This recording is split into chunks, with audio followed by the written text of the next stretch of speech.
सभी को नमस्कार। उम्मीद आप बहुत अच्छे होंगे, बहुत बेहतरीन तरीके से अपनी पढ़ाई भी कर रहे होंगे।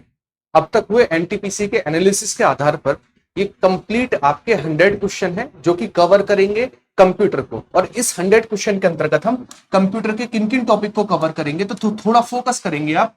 आज हम MX Excel, MS Word, PowerPoint, shortcut की, फुल फॉर्म है ना, डिस्कवरीज, जनरेशन, रैम, रोम, इन सभी को कवर करेंगे। और देखो इतने कम समय में वही चीजें कवर की जा सकती हैं जो जरूरी होती हैं। ठीक है, हम एग्जाम में बैठे नहीं है, एकदम एग्जैक्ट क्वेश्चन पता नहीं है, जो स्टूडेंट के डेटा आते हैं उसके आधार पर ये वीडियो बनाई जा रही है।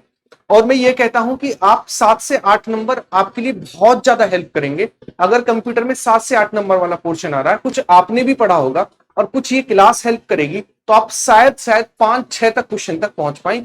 किसको लेकर? कंप्यूटर को लेकर। तो इस वीडियो को कंप्लीट देखना, उसके बाद दुगनी स्पीड पर दोबारा सुनना, और तीसरा इसकी पीडीएफ को लेकर और पीडीएफ से एक बार रिवीजन करना। स्टार्ट करते हैं आज की क्लास को बिना टाइम गवाए। ये लगातार एक तरीके से प्रैक्टिस क्लास है, केवल आपको क्वेश्चन को सुनते और समझते जाना है और आंसर को अपने दिमाग में बैठाते हुए जाना है। बस आपका ये काम रहेगा।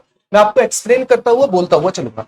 सबसे पहले आपकी क्वेश्चन आता है हमारे पास, कंट्रोल प्लस ए क्या काम करता है? कंट्रोल ए करता है ऑल सेलेक्ट, कंट्रोल सी करता है कॉपी, कंट्रोल बी करता है पेस्ट, है ना, कंट्रोल जेड करता है अंडू, क्या करता है? अंडू, रीडू करता है कंट्रोल वाई। तो ये सारे के सारे पॉइंट याद रखेंगे आप। तो कंट्रोल ए क्या करता है हमारे पास? सभी सामग्री का चयन करता है, कंट्रोल ए। नेक्स्ट आता है कंट्रोल बी क्या करता है? कंट्रोल बी फॉर बोल्ड, मतलब अक्षरों को बोल्ड करने का काम करता है। तो आप क्या कहेंगे, क्या करता है ये हमारे पास टेक्स्ट को बोल्ड करने का काम करता है, कंट्रोल बी। उसके बाद आता है नेक्स्ट हमारे पास कंट्रोल सी क्या करता है? कंट्रोल सी मतलब उसकी कॉपी बनाना, और वी मतलब उसे पेस्ट करना। तो क्या करता है ये? चयनित आइटम की प्रतिलिपि बनाता है, यानी कॉपी बनाने का काम करता है। उसके बाद आता है अधिकांश टेक्स्ट जो है एडिटर में कंट्रोल डी का क्या काम होता है? कंट्रोल डी क्या करता है? Dialogs box, D for dialog box, है ना। तो क्या करेगा ये हमारे पास करेगा फॉन्ट डायलॉग्स बॉक्स को खोलता है। ठीक है, नेक्स्ट आगे की ओर आते हैं। अगला, जब कंट्रोल ई किया जाता है तो कंट्रोल ई क्या करता है? कंट्रोल ई सेंटर में लेकर आने का काम करता है सारे के सारे अक्षरों को। तो क्या करता है? टेक्स्ट को सेंटर में लेकर आता है कंट्रोल ई। नेक्स्ट आता है कंट्रोल एफ क्या करता है? F for find. तो क्या करता है ये? ये क्या करता है हमारे पास?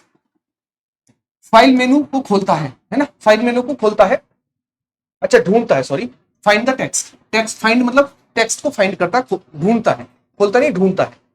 एमएस वर्ड में कंट्रोल जी क्या काम करता है? कंट्रोल जी, कंट्रोल जी को लेकर बात करें, किसी खास पेज या लोकेशन पर पहुंचने के लिए कंट्रोल जी का उपयोग किया जाता है। जी फॉर आप नेविगेशन के लिए यूज कर सकते हैं, जी फॉर नेविगेशन। कंट्रोल आई क्या करता है? आई फॉर इटैलिक, है ना। ये टेढ़े टेढ़े से अक्षर आपने देखे, वो इटैलिक की फॉर्मेट होता है। तो चयनित टेक्स्ट को इटैलिक में कन्वर्ट करता है कंट्रोल आई। कंट्रोल जे क्या करता है? कंट्रोल जे करता है जस्टिफाई, जो हमारे पास वर्ड होते हैं उनको जस्टिफाई करने का काम करता है हमारे पास कंट्रोल जे। उसके बाद आता है कंप्यूटर के जनक किसे कहा जाता है? तो आप सभी को पता है, चार्ल्स बेबेज को कहा जाता है। कंट्रोल किसके जनक? कंप्यूटर के जनक, चार्ल्स बेबेज को कहा जाता है कंप्यूटर के जनक। व्यवसायिक उपयोग के लिए उपलब्ध पहला कंप्यूटर कौन सा था? व्यवसायिक उपलब्ध मतलब व्यवसाय, मतलब व्यवसाय के लिए यूज होना, जैसे किसी कंपनी में यूज होना, किसी फैक्ट्री में यूज होना, इस तरीके के, है ना। तो व्यवसाय के लिए पहला कौन सा था हमारे पास? यूनिवैक, है ना, यूनिवैक। विंडो 10 क्या है? तो विंडो 10 क्या है? ऑपरेटिंग सिस्टम है। क्या है? ऑपरेटिंग सिस्टम है विंडो 10। क्या है? ऑपरेटिंग सिस्टम है विंडो 10। ईमेल एड्रेस डैश से बना हुआ होता है। ईमेल एड्रेस में दो पार्ट होते हैं, जैसे ईमेल एड्रेस है विकास राणा 10845@gmail.com। तो @gmail.com और एक नाम वाला पार्ट यूजर नेम, और हमारे पास डोमेन, दो पार्ट होते हैं, यूजर नेम और डोमेन, यूजर नेम और डोमेन। नेक्स्ट, उच्च स्तरीय भाषा में लिखे गए प्रोग्राम को मशीन स्तरीय निर्देश में किसके द्वारा परिवर्तित किया जाता है? उच्च स्तरीय भाषा को मशीनरी लैंग्वेज में किसमें कन्वर्ट किया जाता है? ये कहलाता है कंपाइलर। क्या कहलाता है? कंपाइलर कहलाता है। नेक्स्ट आता है विंडो ओएस में किसी फाइल या फोल्डर का नाम बदलने के लिए सामान्यतः किस शॉर्टकट की का प्रयोग किया जाता है? मतलब उसे रीनेम करना है। रीनेम मतलब कंट्रोल आर, कंट्रोल आर, है ना। कहीं कहीं पर आपको कंट्रोल मतलब F2 भी देखने को मिलेगा, तो आप F2 ज्यादा याद रखेंगे, क्योंकि ये विंडो ओएस के लिए बात कर रहा है। हाँ, ओएस के लिए F2 होता है, जबकि नॉर्मली क्या होता है? विंडो आर होता है, मतलब कंट्रोल आर होता है।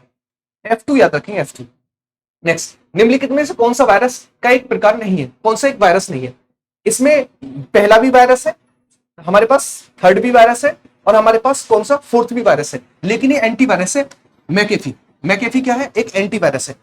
नेक्स्ट, एमएस वर्ड में सिलेक्टेड चयनित टेक्स्ट को डैश अनुक्रम का पालन करके कहीं कॉपी और कहीं पेस्ट किया जाता है। तो कंट्रोल सी कॉपी और control V paste, control C copy, control V paste. ठीक है, नेक्स्ट आगे की ओर बढ़ते हैं। अगला अगला था हमारे पास कंप्यूटर में इस्तेमाल होने वाली इंटीग्रेटेड सर्किट किसकी बनी हुई होती है। तो आपको सभी को पता होना चाहिए इंटीग्रेटेड सर्किट किसकी बनी हुई होती है। तो सिलिकॉन की बनी हुई होती है इंटीग्रेटेड सर्किट, यानी आईसी चिप सिलिकॉन की बनी हुई होती है।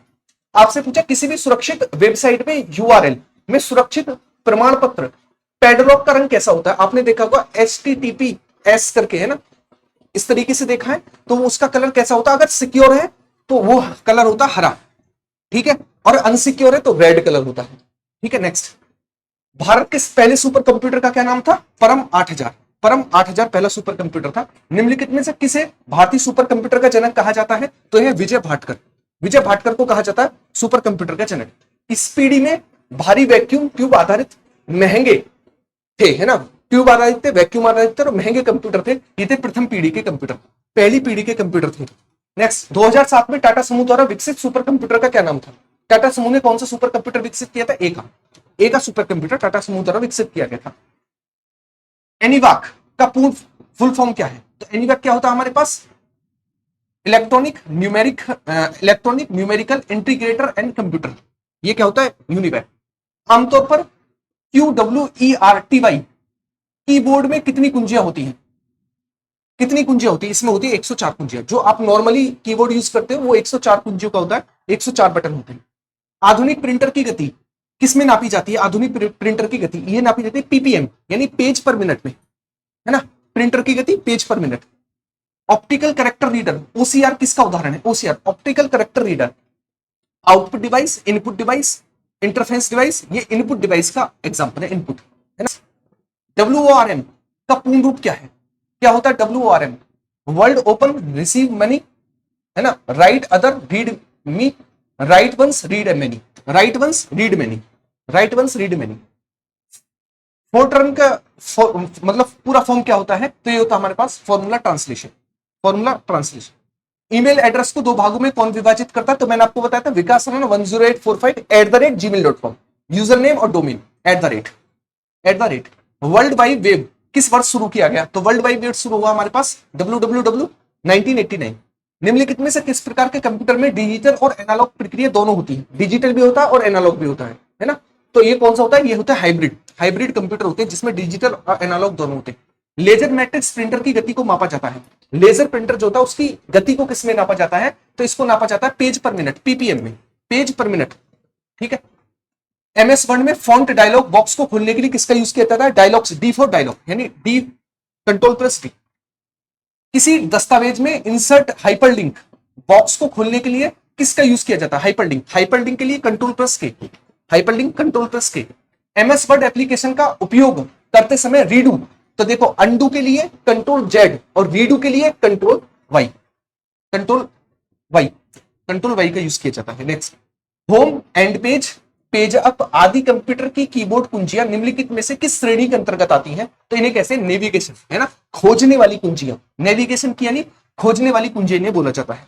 नेक्स्ट आता है हमारे पास अगला, MS एक्सेल के बारे में निम्नलिखित में से कौन सा कथन गलत है। MS एक्सेल, तो देखिएगा MS एक्सेल में जो सीट खुलती है ना उसमें हम एडिट कर सकते हैं। तो इसमें लिखा हुआ है MS Excel a worksheet can not be renamed की जा सकती, जितनी बार आप चाहें उतनी बार उसे रीनेम कर सकते हैं, है ना।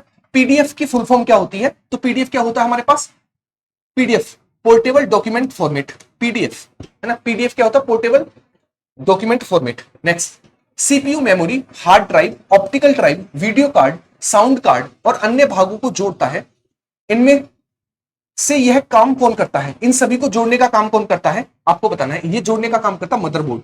अगर किसी का मदरबोर्ड खराब हो जाए तो कोई भी चीज काम नहीं करती, क्योंकि सबको जोड़ता है मदरबोर्ड, है ना, मदरबोर्ड जोड़ता है।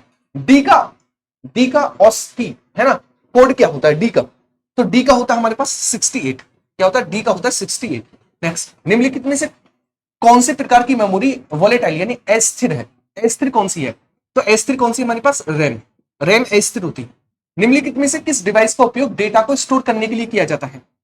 डेटा को स्टोरेज करने के लिए, तो आप याद रखें फ्लॉपी डिस्क का यूज किया जाता है डेटा को स्टोरेज करने में। क्लियर। नेक्स्ट आगे की ओर बढ़ते हैं अगला, MS पावर पॉइंट में एक पैराग्राफ नीचे ले जाने के लिए निम्नलिखित में से कौन सी कुंजी का उपयोग किया जाता है। नीचे ले जाने के लिए, तो नीचे ले जाने के लिए डाउन एरो, है ना, Ctrl+डाउन arrow. Next, MS PowerPoint में स्लाइड शो शुरू करने के लिए किस कुंजी का उपयोग किया जाता है? स्लाइड शो शुरू करने के लिए, स्लाइड शो शुरू करने के लिए आप होमवर्क में इसका आंसर देंगे, और ये मैंने आपको थोड़ी देर पहले भी बताया था स्लाइड शो के लिए। सब जीयूआई का फुल फॉर्म क्या है? जीयूआई। तो जीयूआई क्या होता है हमारे पास? Graphical user interface. GUI graphical user interface. Touch screen एक प्रकार का क्या है? आउटपुट डिवाइस है, इनपुट डिवाइस है, आउटपुट और इनपुट दोनों है। तो आप याद रखें आउटपुट और इनपुट दोनों होती है हमारे पास टच स्क्रीन। यूएसबी की फुल फॉर्म क्या है? यूएसबी होता है यूनिवर्सल सीरियल बस। Next, word processor, electronic spreadsheet और डेटाबेस सिस्टम सभी को किस श्रेणी के अंतर्गत रखा जाता है? तो इनको क्या कहा जाता है? Browsing, operating system, application software या डाटा एंड इंफॉर्मेशन। कौन सा एक ऑपरेटिंग सिस्टम नहीं है? कौन सा एक ऑपरेटिंग सिस्टम नहीं है, ये आपको बताना है होमवर्क के लिए। तो ये होते हैं हमारे पास 85 क्वेश्चन, और ये 85 क्वेश्चन आपके किससे रिलेटेड थे? कंप्यूटर से रिलेटेड थे, जिसमें आपको सारे के सारे चैप्टर के मैंने थोड़े थोड़े क्वेश्चन आपके लिए प्रैक्टिस के लिए। तो ये 10 मिनट्स हो, मतलब 15 मिनट आपको उम्मीद है बहुत ज्यादा हेल्प करेंगे इन क्वेश्चन ने। इस वीडियो को एक और बार सुन लेना, और जरूरत पड़े तो आप कमेंट में करके बताना। अगर जरूरत है तो एक और 100 क्वेश्चन की इसी तरीके से 10 से 15 मिनट की वीडियो ले आएंगे, और आपका एग्जाम का भी ये बताएंगे, ताकि ये एक अंदाजा रहे कि आपको वीडियो कब चाहिए।